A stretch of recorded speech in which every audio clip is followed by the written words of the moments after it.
మన తెలంగాణ ముఖ్యమంత్రి 20 నిమిషాలలోనే మాట మార్చిండు. అదేంటో ఒకసారి చూపిస్తాం మీకు.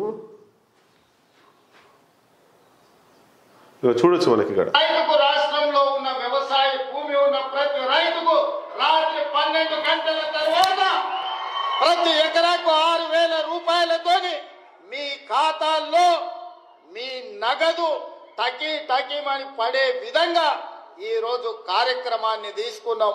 రైతు భరోసా కార్యక్రమాన్ని రాష్ట్రంలో ఉన్న రైతాంగానికి వ్యవసాయ యోగ్యమైన భూములకు దాదాపుగా మార్చి 31 తారీఖు లోపల 10,000 కోట్ల రూపాయలు పేద రైతుల ఖాతాలో నిధులు వేసి 10,000 కోట్ల రూపాయలు రైతులకు ఇచ్చే బాధ్యత ఈరోజు కాంగ్రెస్ పార్టీ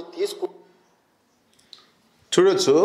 ఇక్కడే అదే మనకు ఇక్కడ ఈనాడు పేపర్లో ఏదైతే ఇచ్చిర్రో అక్కడనే మాట్లాడుతున్నాడు రేవంత్ రెడ్డి.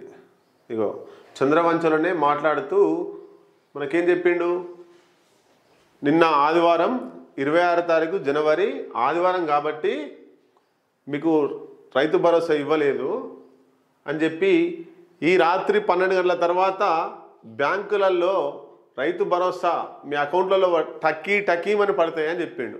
మరి ఎంతమందికి టకీమని పడ్డాయో సరే చూడాలి.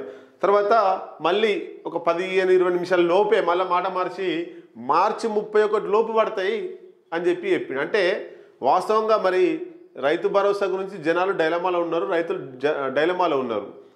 వాస్తవంగా ఇవాళ నైట్ పడ్డాయా లేకపోతే ఇవాళ పడతాయా, 31 లోపు పడతాయా, క్లారిటీ ముఖ్యమంత్రికి లేదు, ఇటు జనాలకు ఇవ్వాల్సిన అవసరం, రైతులకు ఇవ్వాల్సిన అవసరం ఉన్నది.